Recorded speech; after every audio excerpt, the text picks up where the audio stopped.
Have you ever read a brand's caption and thought, who talks like that? Is it AI or is it just corporate jargon or is someone higher up messing with everything that whoever is writing their copy is able to say? One thing we know for sure is that on social media, you have to be authentic and you have to talk like a person. Otherwise, people are just going to keep scrolling on by. That's a fact. And today I'm going to be breaking down how to sound more human, even if you do use AI or you have direction from people higher up.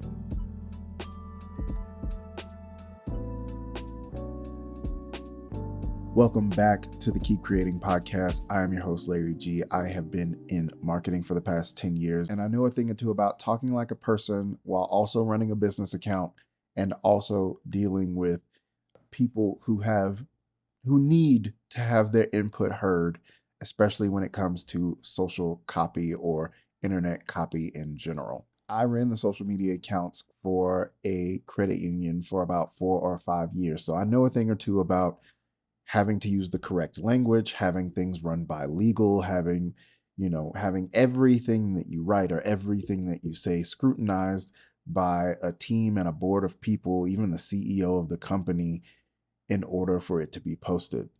So I have had wins in that area. And I've also worked with lawyers who, was very particular about her voice and how things came across online. And one of the things that I tell everyone who comes into my sphere, who has questions, who I work with, anything, is that you have to sound like a human. It has to sound like a person wrote this. And I know in the age of AI, a lot of times, a lot of people have gotten lazy and just rely on ChatGPT or Claude or any of these other AI platforms to just write the captions completely for them. This takes out a human element. This piece, this tiny little thing is what turns your caption from this is clearly AI, this is clearly something that does not sound like a person, into something that can be, oh, I know a person is behind that. That makes sense. An actual person came up with that idea. So let's break it down. A big mistake that I see a lot of brands make, and this is specific and especially for smaller teams, is that there's usually one or two people running the show as far as like actually putting things out. And when your team is that small, I know from experience, you wear a lot of hats. Going back to this credit union position, I was the social media manager, the graphic designer mainly, and, marketing assistant. So I wore a lot of different hats. I had a lot of different things on my plate, and social media was just one of those things. And it's very easy when you're on a small team to rely on tools or other people to write the copy for you. But when you are the social media manager, you are that first point of contact for people on the internet. I think it's extremely important to remember that you are a person representing a business, but you're mostly a person. A lot of people nowadays want to hide behind the persona of a business and put this wall up and say that, this is a business account, it should come from the business. And while a lot of those things are true, most of the times, and correct me if I'm wrong, whenever you want to talk to a business or you have a question about a business, you want to talk to a person. You want your answer mainly to come from a person. And I think it's important to remove that wall and put yourself in the shoes of someone who wants to communicate and interact with your businesses. It's a person to person connection. And smaller teams, I know from experience, get caught up in using these tools, get caught up in relying on other people to dictate what can or should be said. Now, I'm not saying you should go against your boss. That's not what I'm saying. What I'm saying, though, is you should challenge them if you are in the position to do so to tweak the language to sound more personable. You should be able to communicate to them, hey, we are people communicating to other people. And that's the first mental hurdle that I think a lot of these smaller teams and business owners need to remember. The next point here is that I know that people are using AI. I use AI, but the way that you use AI should complement the work that you do, not completely replace it. There's a lot of talk about AI is going to take our jobs and AI is going to take over writing and all of these things. AI is good at putting words together. AI is good at recognizing writing patterns. And at the time of recording this, it's getting a little bit better at sounding like people. But I think it's most important to remember you have to train your AI. You have whatever tool you're using, you need to train it to speak like a person. And then you don't need to be completely relying on that AI to do all of the work. The way that I use AI, and a lot of people that I know who are successful with this use AI as a thought partner. This is something that I've talked about in the past. You use it as a thinking partner, which means you're not relying on it to do all of the work. You're not relying on it to come up with all of the ideas. You're just using it to help you think of better ideas. Even when it comes to writing the content and writing the copy, you're not using AI to completely write all of the copy. Maybe it's giving you a starting point. Maybe it's moving you in the right direction. You still need to go in and make those changes and edits for it to sound more like a person, whether that's removing emojis, changing the grammatical style of the text, subbing out some of the words, even rewriting whole sections so they sound more human and more like a person instead of big jargon thesaurus talk. One of the secrets I learned a really long time ago when I was a baby marketer is that most people don't necessarily want to read like a thesaurus. They want to communicate how they speak.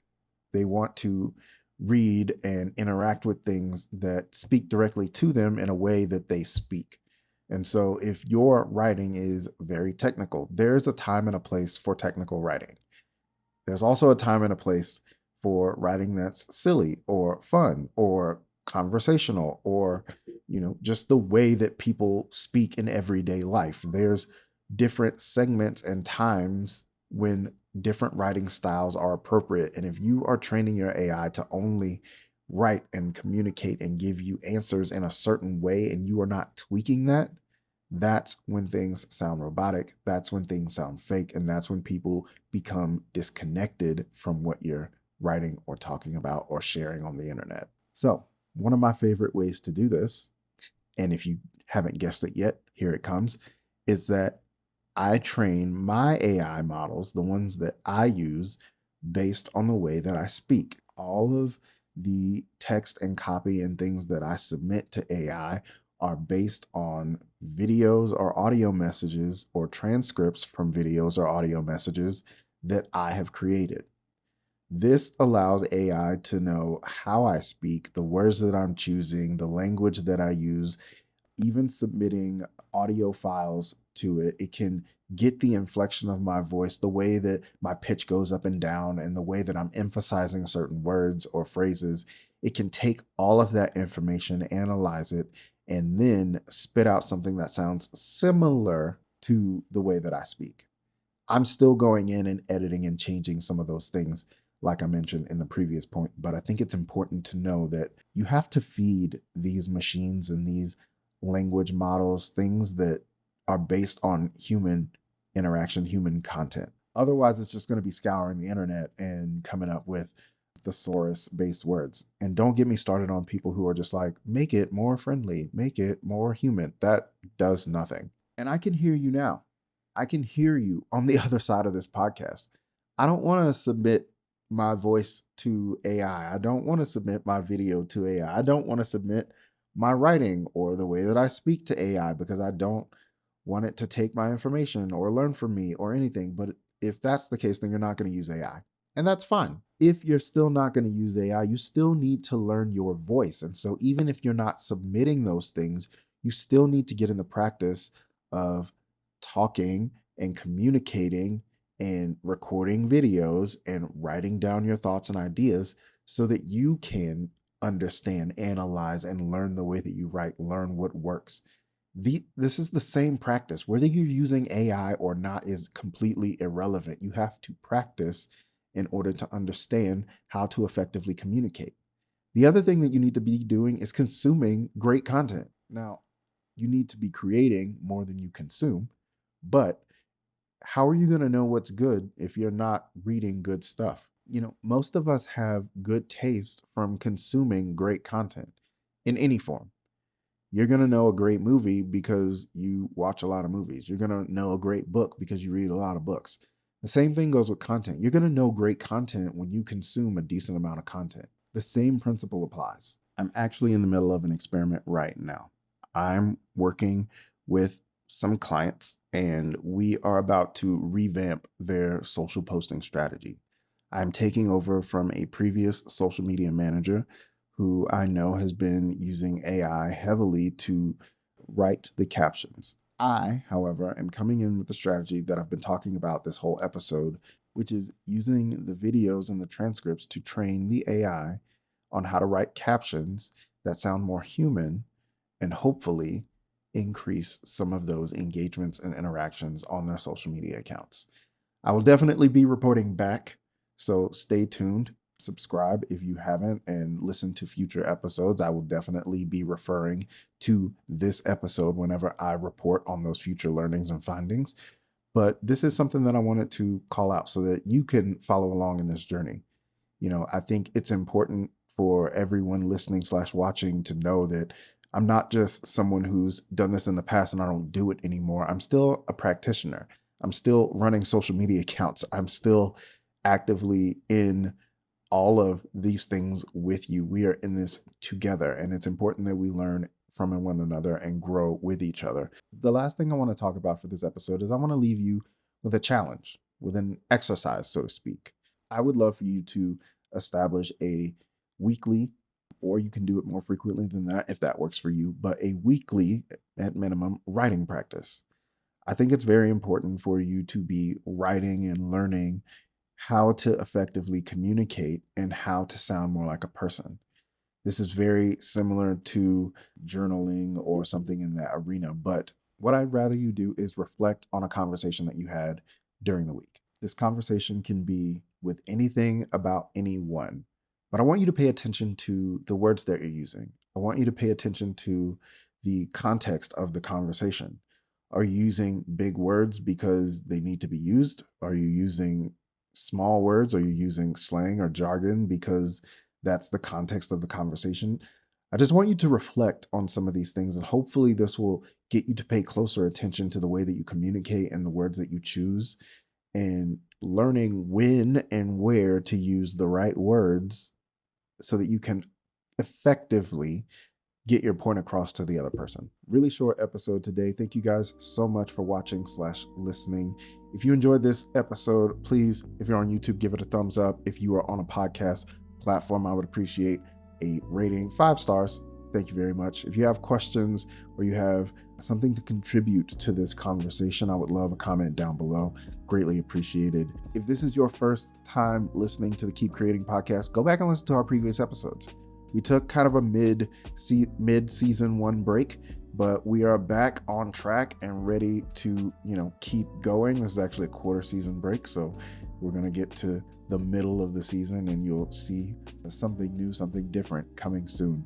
But thank you so much for listening, watching. I greatly appreciate you all. I hope that you are able to learn something from this. I hope that you are able to take a little bit of a nugget or something and apply it to your work or your business. As always, remember to do the work, believe in yourself, and most importantly, keep creating. Peace.